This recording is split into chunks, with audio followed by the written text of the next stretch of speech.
Bismillah. Assalamualaikum warahmatullahi wabarakatuh. Innal hamdalillah nahmaduhu wa nasta'inuhu wa nastaghfiruh wa na'udzu billahi min syururi anfusina wa sayyiati a'malina. May yahdihillahu fala mudhillalah wa may yudlilhu fala hadiyalah. Asyhadu an la ilaha illallah wahdahu la syarikalah. Asyhadu anna Muhammadan abduhu wa rasuluhu la nabiyya ba'dah. Ya ayyuhalladzina amanu taqullaha haqqa tuqatih wa la tamutunna illa wa antum muslimun. Amma ba'du fa inna asdaqal hadits kitabullah wa khairal hadi Muhammadin sallallahu alaihi wasallam. Syarrul umuri muhdatsatuha wa kullu muhdatsatin bid'ah wa kullu bid'atin dhalalah wa kullu dhalalatin finnar. Ayyuhal ikhwah jazakallahu khairan ajmain. Alhamdulillah, segala puji hanya milik Allah Subhanahu wa taala. Nahmaduhu wa nasta'inuhu, kita meminta kepada Allah Subhanahu wa taala pertolongannya, kita senantiasa memujinya. Wa nastaghfiruh, dan kita juga senantiasa minta ampun kepada Allah Subhanahu wa taala. Dan Allah Subhanahu wa taala ketika memberikan hidayah kepada seorang hamba, maka tidak ada yang bisa untuk menyesatkannya. Walaupun seluruh makhluk bersatu untuk menyesatkan hamba tersebut, jika Allah Subhanahu wa taala berkehendak hamba tersebut diberikan hidayah, maka tidak ada satupun makhluk di alam semesta ini yang bisa menyesatkannya. Sebaliknya, barang siapa yang disesatkan oleh Allah Subhanahu wa taala, dikunci rapat hatinya, digembok oleh Allah Subhanahu wa taala hatinya, maka tidak ada satupun yang mampu memberikan kepadanya hidayah. Oleh karena itu, saudaraku rahimanillah wa ikum ajmain, wajib kita senantiasa bersyukur kepada Allah Subhanahu wa taala atas nikmat hidayah Islam, atas nikmat hidayah iman, atas nikmat Allah Subhanahu wa taala berupa kesehatan, berupa waktu luang yang Allah Subhanahu wa taala berikan kepada kita.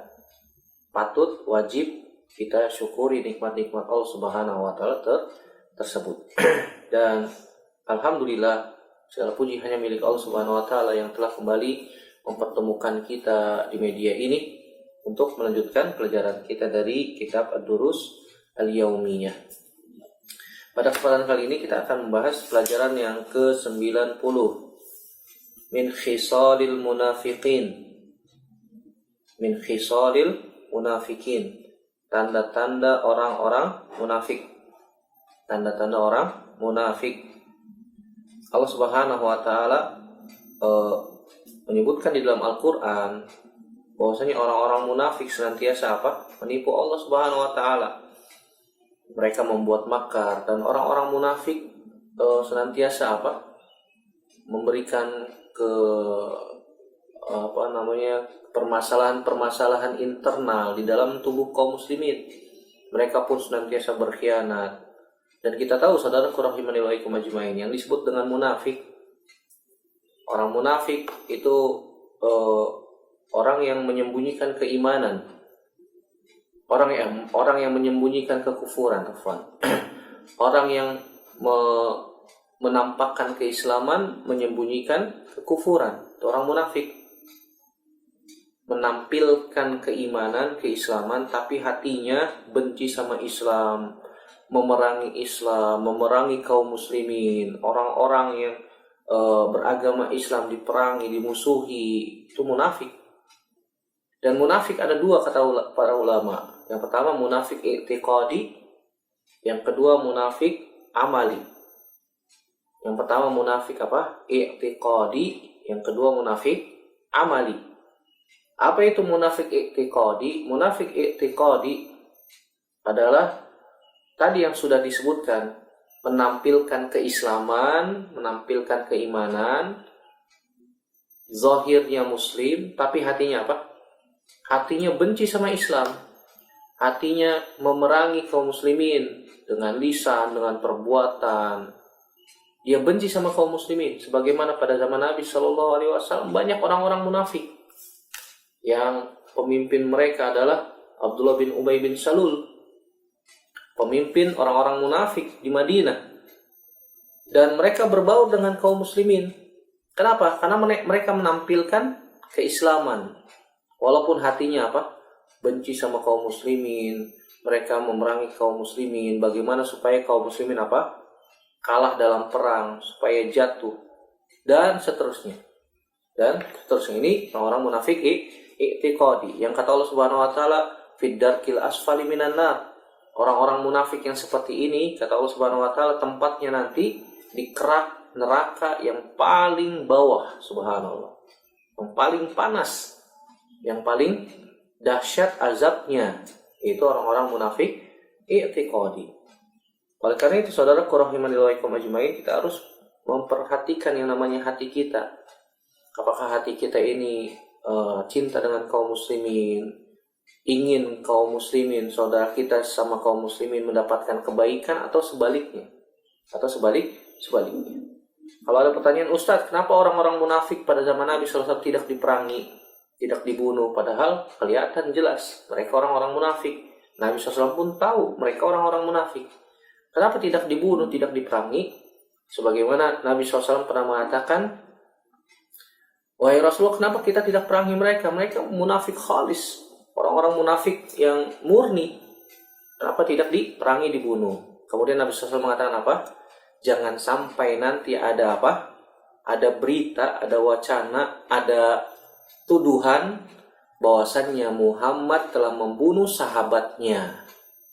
Lihat, Nabi SAW menimbang dengan maslahat dan mudarat. Karena mereka menampilkan keislaman, menampakkan keislaman, walaupun hati mereka benci sama Islam, memerangi kaum muslimin, tapi kita wajib menghukumi manusia berdasarkan zahir, berdasarkan yang nampak saja. Adapun masalah hati, urusan Allah Subhanahu wa taala. Masalah hati, dia benci sama Islam, dia memerangi kaum muslimin, itu urusannya Allah Subhanahu wa taala. Adapun kita manusia hanya menghukumi manusia berdasarkan yang nampak, yang kelihatan, yang zahir. Karena ketika mereka sholat, maka kita hukumi mereka muslim. Ketika mereka puasa, maka kita hukumi mereka muslim, menampilkan keislaman. Menampilkan keislaman, maka kita hukumi berdasarkan zahirnya. Makanya Nabi SAW tidak memerangi mereka, tidak membunuh mereka. Jangan sampai nanti ada anggapan bahwasanya Nabi Muhammad SAW membunuh sahabatnya. Apalagi orang-orang yang hasad, hatinya benci sama kaum muslimin, mereka akan membuat suatu statement-statement yang miring terhadap Nabi Shallallahu Alaihi Wasallam. Oh, Muhammad membunuh sahabatnya, padahal mereka orang munafik. Orang nggak tahu mereka itu orang munafik karena menampilkan keislaman, keislaman. Oleh karena itu, saudara rahimanillah wa ajmain, berhati-hati sama orang-orang yang seperti ini, munafik i'tiqadi. Orang-orang munafik i'tiqadi, kata para ulama, keluar dari agama Islam. Walaupun zahirnya mereka menampilkan keislaman, tapi hatinya benci sama Islam, mereka dihukumi keluar dari agama Islam. Ustadz, kalau mereka meninggal gimana Ustadz? Kan mereka menampilkan keislaman. Maka sebagai kaum muslimin, kalau ada hal yang seperti itu, maka setiap kaum muslimin tetap wajib mensolatkannya, walaupun mereka munafik i'tiqadi. Kita nggak tahu masalah hati, ya, hati urusan Allah Subhanahu wa taala. Tapi kalau misalnya mereka menampilkan keislaman, menampakkan keislaman, mereka sholat dan seterusnya, kita hukumi dia muslim. Kita hukumi berdasarkan zahirnya saja. Adapun masalah hati, itu urusan Allah Subhanahu wa taala. Urusan Allah Subhanahu wa taala. Berbeda dengan pemimpin misalnya. Pemimpin yang memiliki wewenang, kekuasaan. Nabi SAW tidak mensolati orang-orang munafik i'tiqadi. Ini untuk pemimpin. Tapi untuk sahabat-sahabat yang lain, untuk rakyat yang biasa, kita hukumi secara zahir. Sallu ala sahibikum. Kalian saja yang sholati. Ini munafik yang pertama, ya. Munafik i'tiqadi, mereka yang menampilkan keislaman dan menyembunyikan kekufuran. Sebagaimana Allah Subhanahu wa taala sebutkan dalam Al-Qur'an banyak tentang orang-orang munafik di Madinah. Di antaranya dalam surat An-Nisa ayat 142, Allah Subhanahu wa taala berfirman, innal munafiqina yukhadi'una Allah wa huwa khadi'uhum wa idza qamu ila sholati qamu kusala yura'una an-nas wa la yadhkuruna Allah illa qalila. Kata Allah Subhanahu wa taala dalam surat An-Nisa ayat 142. Innal munafiqin, sungguhnya orang-orang munafik itu yukhadi'una Allah, mereka ingin menipu Allah. Wa huwa khadi'uhum, yang hakikatnya sebenarnya yang ditipu adalah mereka. Wa huwa khadi'uhum, dan Allah Subhanahu wa taala yang menipu mereka. Allah biarkan mereka dalam kesesatan, Allah Subhanahu wa taala biarkan mereka dalam kemunafikan hal tersebut, Allah biarkan. Kenapa? Nanti ketika sudah saatnya, sudah sampai puncaknya, Allah Subhanahu wa taala cabut nyawanya. Allah Subhanahu wa taala wafatkan dia. Ini azabnya tentu saja lebih keras. Azabnya tentu saja lebih berat. Azabnya tentu saja lebih syadid. Makanya kita khawatir akan hal ini. Ini yang namanya istidraj. Diulur sama Allah Subhanahu wa ta'ala, diulur sama Allah Subhanahu wa ta'ala. Biarkan dia dalam kesesatan, biarkan dia dalam kemunafikan, biarkan dia dalam keadaan apa? Kekufuran. Allah biarkan. Nanti suatu saat ketika sudah sampai puncaknya, Allah Subhanahu wa ta'ala cabut nyawanya. Nauzubillah. Nasallallahu salamata wal afiyah. Ini namanya istidraj. Diulur sama Allah Subhanahu wa ta'ala, dia bergelimang kenikmatan tapi kufur, tapi munafik, tapi mereka berbuat maksiat. Diulur sama Allah Subhanahu wa taala. Ini kita khawatir, ini makar dari Allah Subhanahu wa taala. Wa huwa khadi'uhum, padahal Allah yang sedang menipu mereka. Mereka tidak merasakannya. Wa idza qamu ila sholati qamu kusala. Kalau mereka salat, orang-orang munafik itu mereka salat dengan malas. Mereka salatnya malas. Yang disebut dengan salat malas gimana Ustaz? Salatnya bangunnya malas-malasan. Kalau salat subuh menjelang matahari terbit, atau mereka nggak sholat subuh, karena sholat yang paling berat bagi orang-orang munafik adalah sholat subuh dan sholat isya. Sebagaimana hadis Abu Hurairah radhiyallahu taala anhu, Nabi SAW mengatakan apa? Atqalus sholati alal munafikin al isya wal fajr.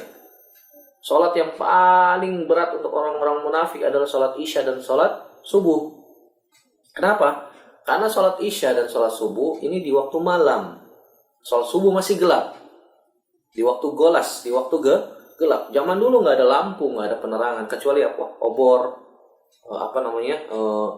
lampu minyak, dan seterusnya. Kalau tidak ada lampu, gelap, nggak kelihatan. Sampai orang nggak tahu di sampingnya itu siapa. Saking gelapnya. Nah, orang-orang munafik, mereka sholat supaya ingin dilihat saja, riya. Kan begitu ya. Nah, ketika waktu gelap, mereka nggak hadir. Karena gelap, nggak kelihatan. Tidak kelihatan. Oleh karena itu mereka tidak melakukan sholat isya ataupun sholat fajar. Berat bagi mereka untuk melakukan sholat tersebut. Karena gelap, nggak dilihat orang. Kalau zuhur, asar, maghrib ada muncul. Isya, subuh, gelap, mereka nggak muncul. Tidak nampak, tidak hadir. Ini orang-orang munafik, munafik. Wa idza qamu ila sholati qamu kusala yura'unan nas. Mereka hanya ingin dilihat manusia saja. Tadi sudah kita sebutkan, ini munafik i'tiqadi, menampilkan keislaman tapi hatinya apa? Hatinya membenci Islam. Nah, kaum muslimin kalau misalnya ada sifat-sifat seperti ini, maka introspeksi diri, evaluasi diri, bertaubat kepada Allah Subhanahu wa taala. Terkadang manusia melakukan sholat malas. Sholat zuhur sudah mau asar, sholat asar sudah mau maghrib, sholat maghrib sudah mau isya, sholat isya sudah mau habis waktunya, baru dia sholat, malas sholatnya. Kalau tidak dorong-dorong dulu, tidak sholat. Ini sifat-sifat orang-orang munafik. Wa idza qamu ila sholati qamu kusala yura'unan nas wa la yadhkuruna Allaha illa qalila. Dan mereka tidak berzikir pada Allah Subhanahu wa taala kecuali apa? Sedikit saja, sedikit saja. Dalam Al-Quran banyak Allah Subhanahu wa taala sebutkan tentang sifat-sifat orang munafik dalam surat Al-Baqarah. Contohnya surat Al-Baqarah misalnya di ayat yang ke-10. Allah Subhanahu wa taala ayat ke-9. Ayat yang ke-9 Allah Subhanahu wa taala menyebutkan tentang orang-orang munafik. Yukhadi'una Allah walladzina amanu wa ma yakhda'una illa anfusahum wa ma yash'urun. Mereka menipu Allah Subhanahu wa taala dan orang-orang yang beriman. Wa ma yakhda'una illa anfusahum. Tidaklah mereka menipu kecuali mereka menipu diri mereka sendiri. Artinya Allah Subhanahu wa taala yang sedang menipu mereka dengan diberikan kenikmatan, diberikan bergelimang maksiat, dibiarkan sama Allah Subhanahu wa taala.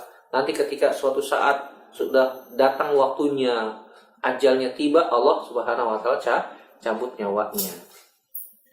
Wa ma yash'urun, dalam keadaan mereka tidak merasakannya. Subhanallah, ini bahaya ya. Mereka tidak merasakan bergelimang maksiat, mereka tidak merasakan mereka salah, mereka tidak merasakan mereka berdosa. Nanti ketika suatu saat Allah Subhanahu wa taala cabut nyawanya, Allah akan jebloskan dia ke dalam api neraka yang paling panas. Nauzubillah. Nasallallahu salamata wal afiyah. Dari ayat ini kita bisa ambil pelajaran bahwasanya orang-orang munafik senantiasa memberikan makar, memberikan permusuhan kepada kaum muslimin. Kaum muslimin yang mengajak kepada kebenaran yang hak, mengajak kepada yang kebaikan, dianggap macam-macam. Diberikan label yang negatif. Subhanallah. Hati-hati ya. Hati-hati. Jangan-jangan di dalam hati orang tersebut terdapat sifat-sifat kemunafikan. Dan mereka orang-orang munafik senantiasa memberikan makar. Dan senantiasa memberikan serangan-serangan kepada kaum muslimin berupa perkataan ataupun perbuatan. Makanya Allah katakan yukhadi'unallaha wallazina amanu. Mereka ingin menipu Allah dan menipu kaum muslimin, orang-orang yang beriman. Wa ma yahda'una illa anfusahum, dan hakikatnya mereka tidak menipu kecuali mereka menipu diri mereka sendiri. Wa ma yash'urun, dalam keadaan mereka tidak merasakannya. Dan kita wajib menjaga diri dari yang namanya orang-orang munafik. Dan orang-orang munafik ini akan senantiasa ada sampai hari kiamat. Sampai hari kiamat. Kalau misalnya ada orang bertanya, Ustadz, bagaimana kita tahu dia itu orang munafik? Bagaimana kita bisa menjaga diri kita dari orang-orang munafik tersebut? Maka dijawab oleh Syekh Muhammad bin Shalih Al-Utsaimin, na'rifu bi anna tatabi aqwalahu wa af'alahu. Hal hiya mutabiqatan aw mutanaqidatan. Fa idza alimna anna hadzal rajul yatamallaq lana wa yadhharu annahu yuhibbul Islam wa yuhibbud din, lakin idza ghaba ana nasma'u anhu bi ta'aqqudin annahu yuharibud din, arafna annahu munafiq. Fa yajibu alaina an nuhadzira minhu. Bagaimana kita bisa tahu dia itu orang munafik dan kita menjaga diri dari orang-orang tersebut? Jawabannya, kita bisa mengetahui dari perkataan dan perbuatannya. Perkataannya sesuai dengan hatinya atau tidak, atau pengamalannya. Antara perkataan dan perbuatan sinkron apa enggak tuh? Kalau perkataan dan perbuatannya sinkron, ya bukan orang munafik. Sinkron, oh iya saya muslim, dia melakukan amalan-amalan keislaman tanpa diperintahkan ketika sedang berada bersama kita atau dia sedang sendirian. Dia tetap melakukan perintah dari Allah dan menjauhi larangan Allah Subhanahu wa taala. Tetapi ternyata kalau misalnya perkataan dan perbuatannya tidak sinkron, bertolak belakang, ketika bersama kita, dia menampilkan keislaman, menampilkan loyalitas kepada kaum muslimin. Tetapi ketika mereka tidak bersama kita, di belakang, luar biasa kebenciannya terhadap kaum muslimin, membenci, membuat makar, membuat fitnah, dan seterusnya. Maka kita bisa ketahui bahwasanya dia adalah orang-orang munafik. Dan kita wajib menjaga diri dari mereka. Dari ayat ini, Allah Subhanahu wa taala ketika mengatakan yukhadi'unallaha walladzina amanu wa may yakhda'una illa anfusahum wa may yash'urun, juga kita bisa ambil faidah bahwasanya orang yang beramal buruk itu bisa membutakan basiroh, membutakan mata hati. Dia melakukan maksiat tetapi tidak merasakan sedang melakukan perbuatan maksiat. Wa may yash'urun, mereka tidak merasakan perbuatan maksiat tersebut. Ini bahaya ya, ini bahaya. Fi qulubihim maradun fazadahumullahu marada walahum azabun alimun bima kanu yakzibun. Di dalam hati mereka terdapat penyakit, kata Allah Subhanahu wa taala, fazadahumullahu marada, maka Allah tambah penyakit mereka di dalam hati mereka itu. Walahum azabun alim, dan mereka akan mendapatkan azab yang pedih terhadap apa yang mereka dustakan. Ini sifat-sifat orang munafik i'tiqadi. Orang-orang munafik i'tiqadi senantiasa memerangi kaum muslimin dan menampilkan keislaman. Dan kita tahu bahwasanya maksiat, kefasikan itu bisa bertambah ataupun bisa berkurang, sebagaimana iman itu bisa bertambah dan berkurang. Makanya Allah Subhanahu wa taala katakan fazadahumullahu marado. Allah tambah penyakit mereka berupa di dalam hati, berupa kefasikan, kemunafikan. Ini menunjukkan kemaksiatan, kefasikan itu bisa bertambah dan berkurang. Sebagaimana iman itu bisa bertambah dan berkurang. Wa ziyadatu la tuqal illa fi muqabalatin naqs.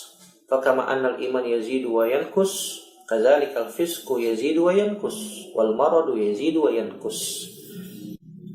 Tidak bisa kita ketahui tambahan kemaksiatan itu la tuqal illa fi muqabalatin naqs, kecuali dalam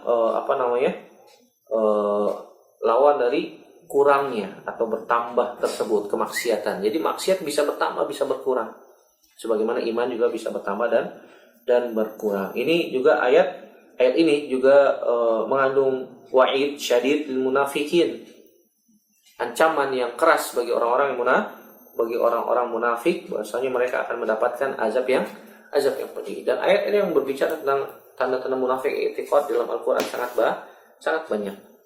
Kemudian yang kedua ada munafik amali. Nah, munafik amali ini tidak mengeluarkan pelakunya dari agama Islam. Tapi kalau misalnya dilakukan terus-menerus, ini bisa berbahaya. Berbahaya dan hendaknya dijauhkan oleh kaum muslimin. Sebagaimana hadis Abdullah bin Amr radhiyallahu anhuma, bahwasanya Nabi sallallahu alaihi wasallam mengatakan arbaun man kunna fihi kana munafiqan khalisan wa man kanat fihi khaslatun minhunna kanat fihi khaslatun min nifaqin hatta yada'aha. Kata Nabi SAW, ada 4 perangai. Jika 4 perangai ini terkumpul dalam seseorang, maka dia adalah seorang munafik yang murni. Ada 4 perangai yang jika perangai sifat-sifat ini ada pada seseorang, maka dia termasuk orang-orang munafik murni. Man kanat fihi khaslatun minhunna. Tapi kalau misalnya ada salah satu perangai tersebut pada diri kaum muslimin, pada diri seseorang, maka dia memiliki salah satu perangai orang-orang munafik. Hatta yada'aha, sampai dia meninggalkan perangai-perangai buruk tersebut. Apa saja perangai itu? Yang pertama, idza tumina khana. Yang pertama adalah jika dia diberikan amanah dia khianat. Wa idza haddatsa kadzaba, jika dia berkata dusta. Wa idza ahada ghadara, jika dia berjanji dia ingkar. Wa idza khasama fajara, jika dia berselisih bermusuhan dia curang, dia jahat. Muttafaqun alaihi. Di sini dikeluarkan oleh Imam Bukhari dan Imam Muslim. Jadi perangai-perangai yang disebutkan dalam hadis ini adalah perangai-perangai munafik amal. Munafik amal itu tidak mengeluarkan seorang dari agama Islam. Ada 4 disebutkan oleh Nabi SAW. Yang pertama, sifat orang munafik amal adalah jika diberikan amanah dia khianat. Jika diberikan amanah dia khianat. Maka ketika kita diberikan amanah oleh Allah Subhanahu wa taala berupa pekerjaan kah, berupa tugas kah, atau apalah, maka kita hendaknya menjaga amanah tersebut. Karena menunaikan amanah hukumnya wajib, sedangkan berkhianat hukumnya haram, hukumnya dosa. Wa idza haddatsa kadzaba, jika dia berkata dusta. Hati-hati sama yang namanya dusta, jangan jadikan kebiasaan. Kalau ada orang biasa dusta, maka tidak akan dipercaya lagi oleh orang lain. Makanya Nabi SAW katakan Iyyakum wal kadzib. Hati-hati dari yang namanya dusta. Fa innal kadzib yahdi ilal fujur. Karena dusta itu bisa membawa kepada dosa. Wa innal fujur yahdi ilan nar, dan dosa bisa membawa kepada neraka. Wa innar rajul la yakdzib wa yataharral kadzib hatta yuktaba indallahi kadzaban. Kalau ada orang berdusta, dia senantiasa berdusta dan terbiasa berdusta, Allah Subhanahu wa taala bisa stempel tuh dia sebagai seorang pendusta. Perkataannya enggak bakalan diterima orang. Karena kenapa? Sudah biasa bohong, sudah biasa dusta. Yang ketiga, wa iza ahada godaro, kalau dia berjanji, dia ingkar. Terkadang kita subhanallah memberikan janji kepada orang lain tapi kita nggak bisa hadir. Bukan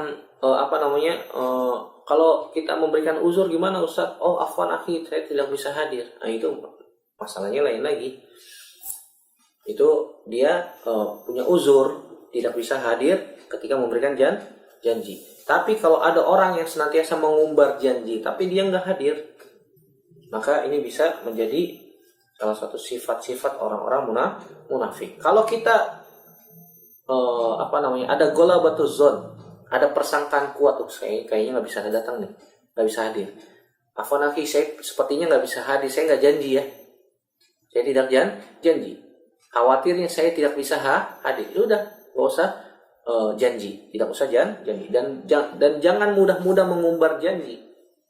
Khawatirnya apa? Kita nggak bisa datang semuanya, sehingga apa yang terjadi, orang tidak akan percaya lagi pada kita. Senantiasa mengumbar janji tapi kita tidak hadir. Nah ini bisa bermasalah ya. Yang keempat, wa idza khasama fajara, jika dia berselisih, ada pertikaian, permusuhan, dia berbuat curang. Nah ini sifat-sifat orang-orang munafik. Dan sifat-sifat orang munafik disebutkan dalam Al-Quran. Subhanallah, banyak kisah-kisah tentang orang-orang munafik, bagaimana Abdullah bin Ubay bin Salul, mereka mengkhianati Nabi Shallallahu Alaihi Wasallam. Orang-orang munafik kalau bersama kaum muslimin perang, kemudian menang, mereka mengatakan inna ma'akum, kami bersama kalian, orang-orang beriman. Supaya apa? Dapat ghanimah. Tapi kalau kaum muslimin kalah perang, mereka gabungnya bersama orang-orang kafir. Innama nahnu mustahzi'un, kami hanya beristihza kepada orang-orang beriman. Kami hanya bercanda, memperolok-olok mereka. Subhanallah. Itulah orang-orang munafik. Cari yang memiliki manfaat untuk mereka saja. Kalau di pihak kaum muslimin nggak ada manfaat, mereka beralih ke orang-orang kafir. Kalau di kaum muslimin ada manfaatnya, mereka gabung kepada kaum muslimin. Subhanallah. Itulah ciri-ciri orang-orang munafik. Ciri-ciri orang munafik. Nasallallahu salamata wal afiyah. Dari pembahasan yang kita bahas pada hari ini, kita bisa ambil kesimpulan yang pertama, bahwasanya khianat, dusta, kemudian ingkar janji, kemudian juga dia berbuat curang, ini merupakan sifat-sifat orang munafik. Tapi munafiknya munafik amal ya, munafik amal tidak mengeluarkan pelakunya dari agama Islam. Tapi kalau dilakukan secara terus-menerus sehingga menjadi sifat yang melekat pada orang tersebut, dikhawatirkan dia berada di jurang yang sangat berbahaya. Berbahaya. Khianat, dusta, ingkar janji, ataupun curang, ini merupakan sifat-sifat orang munafik amal. Tapi kalau misalnya dilakukan secara terus-menerus sehingga melekat sifat tersebut pada dirinya, maka dia berada di jurang yang berbahaya. Oleh karena itu, hendaknya dihindarkan, dihilangkan sifat-sifat tersebut dari diri kita. Makanya Nabi katakan apa? Man kanat fihi khoslatun min hunna, kanat fihi khoslatun min nifaqin, hatta yada'aha. Kalau misalnya salah satu sifat itu ada pada diri kaum muslimin, maka dia memiliki salah satu sifat orang-orang munafik sampai meninggalkannya. Jadi tinggalkan tuh yang namanya khianat, tinggalkan yang namanya dusta, tinggalkan yang namanya ingkar janji, tinggalkan yang namanya curang. Kalau kita bisa meninggalkan sifat-sifat tersebut, bisa selamat dari sifat-sifat orang munafik. Pelajaran yang kedua, anna min sifatihim istithqal as-salati wa takasul anha, khususan salatul isya wal fajr. Sifat-sifat orang munafik itu malas, berat kalau sholat. Apalagi kalau sholat isya, sholat fajar. Kalau seandainya kaum muslimin tahu apa yang terdapat pahala besar dalam sholat fajar, sholat subuh, maka pasti mereka akan mendatangkan sholat subuh. Mereka akan mendatangi sholat subuh dalam keadaan merangkak. Bagaimana kata Nabi SAW, walau ya'lamuna ma fihi ma minal ajr la atauhuma walau habwan. Kalau seandainya mereka tahu pahala yang besar menunggu di sholat fajar, sholat subuh, maka mereka akan mendatangi sholat subuh dalam keadaan apa? Merangkak. Yang ketiga, ana min khisalihim qillata zikrillah. Bahwasanya yang termasuk khisal atau perangai-perangai orang-orang munafik adalah mereka sedikit sekali berzikir kepada Allah Subhanahu wa taala. Wala yadhkurunallaha illa qalila. Dan mereka berzikir kepada Allah sangat sedikit sekali. Yang terakhir, wujubul hadzar min hadzihil khisal. Wajibnya meninggalkan perangai-perangai ini. Ini sifat-sifat munafik yang bisa kita sebutkan pada kesempatan kali ini. Dan semoga Allah Subhanahu wa taala memberikan kepada kita taufik sehingga kita bisa meninggalkan, menjauhi sifat-sifat munafik tersebut. Dan semoga Allah Subhanahu wa taala mencatat kita sebagai orang-orang yang beriman, orang-orang yang senantiasa beriman kepada Allah Subhanahu wa taala dan Rasulnya, menjalankan perintah Allah dan Rasulnya, menjauhi larangan Allah dan Rasulnya, sehingga Allah Subhanahu wa taala menutup umur kita dalam keadaan husnul khatimah, dalam keadaan beriman kepada Allah dan Rasulnya dan di atas sunnah Nabi Shallallahu Alaihi Wasallam, sehingga Allah Subhanahu wa taala memasukkan kita ke dalam surga tanpa hisab dan tanpa azab. Amin ya rabbal alamin. Demikian, semoga bermanfaat. Yang benar datangnya dari Allah Subhanahu wa taala saja, yang salah murni dari saya pribadi. Kita bertaubat kepada Allah Subhanahu wa taala dari kesalahan-kesalahan kita. Semoga bermanfaat. Aqulu qouli hadza astaghfirullah li wa lakum. Subhanakallahumma wa bihamdika asyhadu an la ilaha illa anta astaghfiruka wa atubu ilaik. Wassalamualaikum warahmatullahi wabarakatuh.